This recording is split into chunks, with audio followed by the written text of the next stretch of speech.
After a catastrophic fall, André Rieu, who made a fortune playing waltzes, abruptly canceled everything.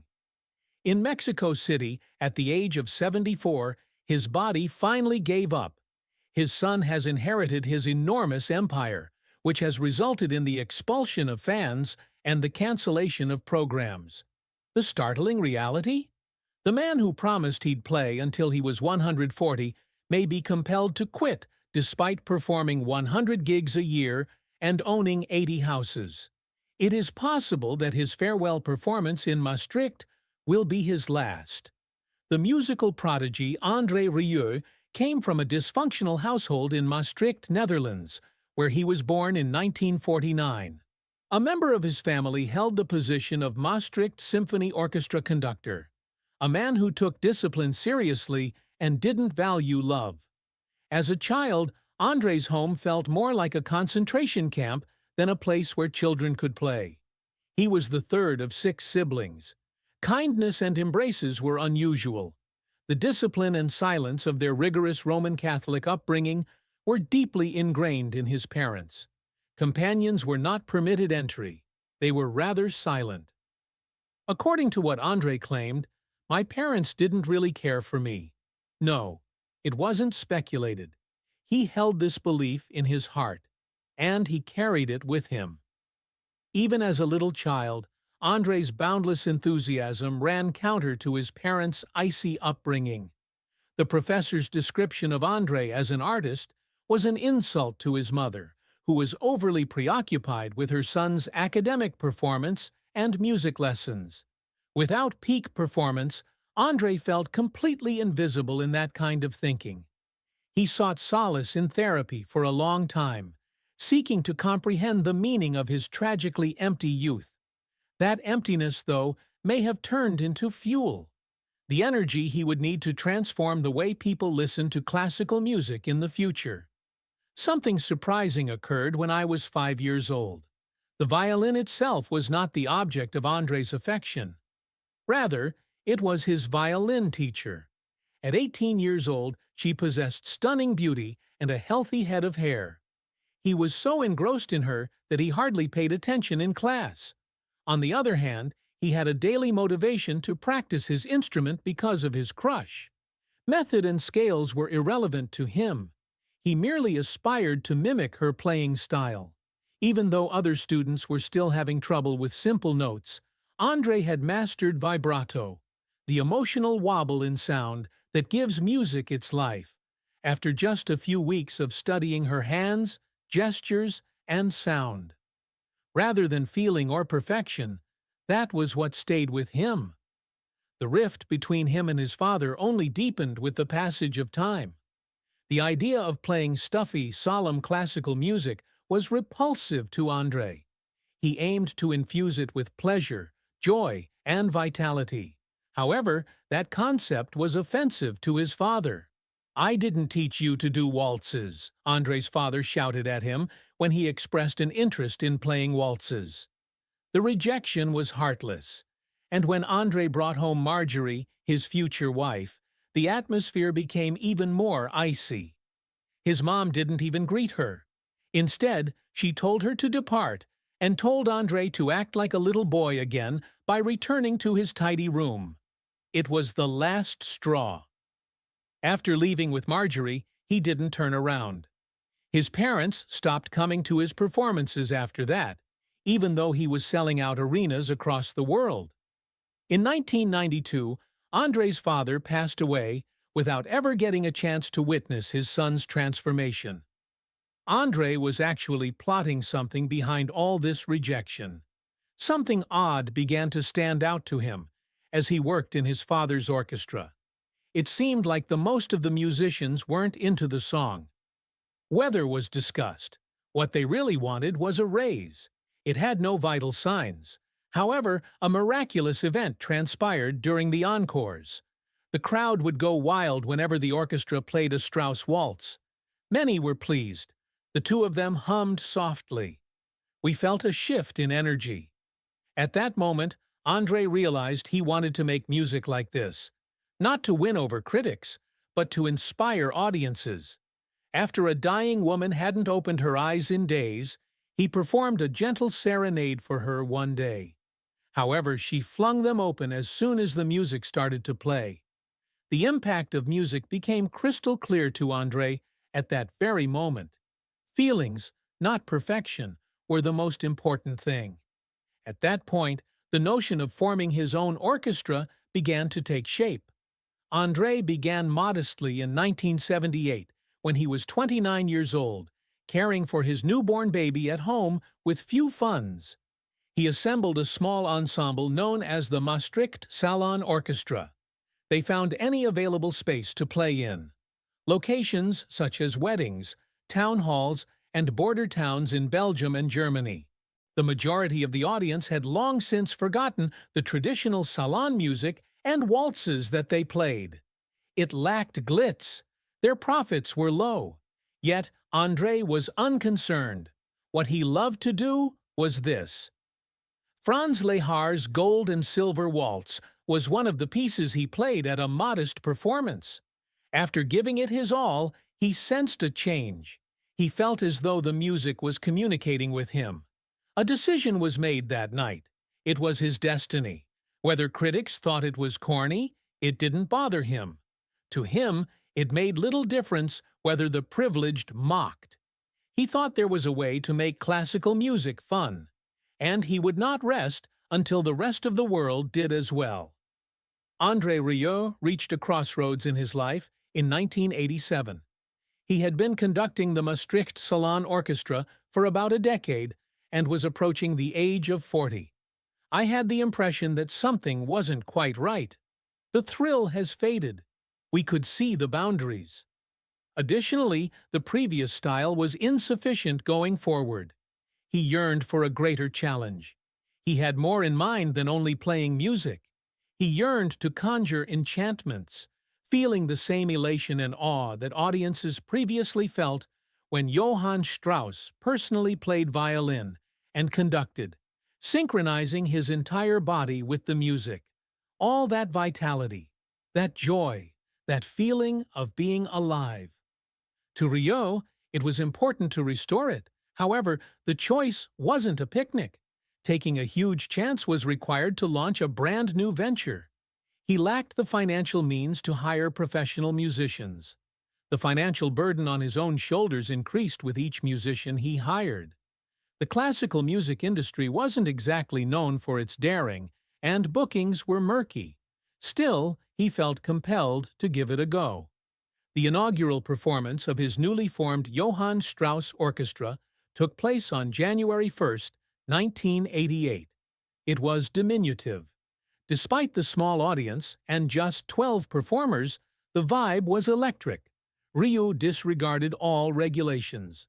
The orchestra wasn't dressed in their customary black by him. The stage was no longer kept silent and solemn by him. He added humor, traditional music, dramatic lighting, and a dash of theater to the show.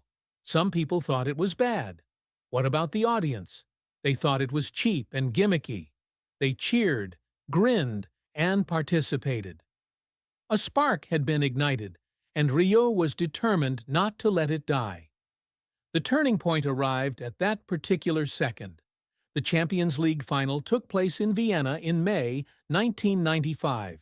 During the first half of their match, an extraordinary event occurred between Ajax and Bayern Munich.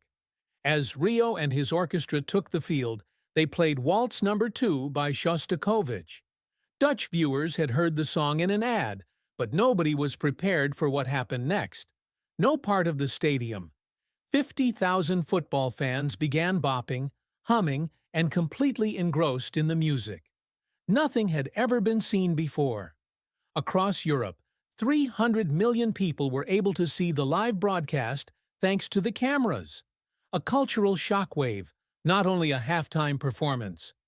After then, 200,000 CDs were sold by Rieu. An unexpected explosion occurred with the release of the album Strauss & Company the previous year. It became the best-selling album in the Netherlands for the entire decade after spending 19 weeks at the top of the charts. Even those who had no interest in classical music began to buy his recordings, attend his concerts, and develop a soft spot for waltzes. It was at that football event that André Rieu became known for more than simply his violin playing, according to music experts. His life inspired many. Nevertheless, not everyone were enthusiastic. The realm of classical music retaliated forcefully. He was accused of transforming centuries-old music into a farcical performance, of ruining tradition, and of being a charlatan. Another assessment was so harsh that it compared a famous conductor's performances to musical erotica. The reviewers despised the elaborate costumes, overly dramatic staging, simplistic choreography, and enormous sets. By 2008, things had escalated significantly. In the construction of the Schönbrunn Palace in Vienna by Rieu, just for the sake of setting the stage, there are ice rinks, fountains, and horses. It was horrifying to purists and cost 34 million euros. However, Rieu remained steadfast. He thought everyone should be able to enjoy music, not only seasoned listeners in arenas. Kids, parents, teachers, housekeepers, he wanted it all. To savor the timeless tunes that were once buried behind heavy customs. It was difficult to deny the reality. He had a legion of devoted followers. His shows were always sold out. They swayed from aisle to aisle. They also purchased albums. Numerous them. Strauss and Company were already making headlines in 1994. However, following that performance in 1995, it skyrocketed. Within a few months, it had sold 750,000 copies in the Netherlands alone. It did something unprecedented for classical music in Germany. It cracked the top 5. It had sold more than 3 million copies globally by the time it reached its peak. Its sales in key European areas were higher than those of several well-known pop artists, including Bon Jovi and Celine Dion. As a result of his influence, even major record stores began to prioritize classical music. Some in the know referred to it as the Rieu effect. His albums generated more revenue for Universal Music than any other classical musician, according to the label.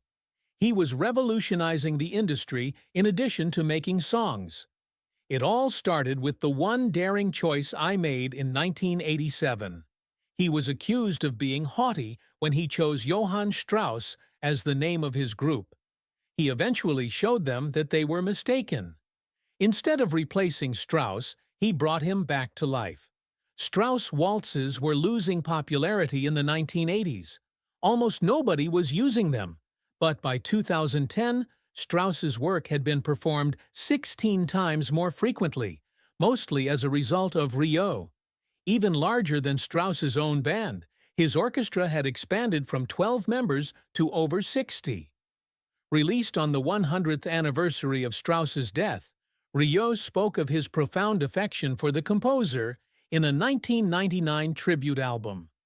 The Austrian government recognized his efforts to preserve the country's musical legacy by bestowing upon him one of their highest national prizes. Classical music was never the same after André Rieu made it a worldwide sensation. No one anticipated his 2008 performance as a violinist. He constructed a massive-scale model of the Schönbrunn Palace in Vienna and brought it on a world tour. We're talking about a massive castle that accompanied him on his globe-trotting adventures. More than that, it was the setting. It even had authentic Vienna-style horse-drawn carriages, chandeliers, ice rinks, and fountains. It wasn't for show. It was larger than anything the Rolling Stones had ever constructed. For those who could never afford a trip to Vienna, Rieu hoped to recreate its enchantment.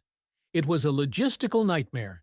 It took 100 men 6 days to construct the stage every time he set it up, but it was worth it. Stadiums in Europe and Australia were filled to capacity with spectators. His performance in Melbourne broke the record for the largest classical concert ever staged in Australia, with 38,605 people filling the Telstra Dome. There were 3 concerts in that city, and the total attendance was close to 90,000. And in Europe? Where I Belong? Arenas were also selling out at a rapid pace. There was a time when 8 of his DVDs were in the top 10 in Australia. Infiltrating the group were only Pink and AC/DC. All of this wasn't a fluke. Because of his show's immense popularity, Rieu was able to break into the top 10 of the world's highest-grossing tours, right up there with Madonna and the Cops.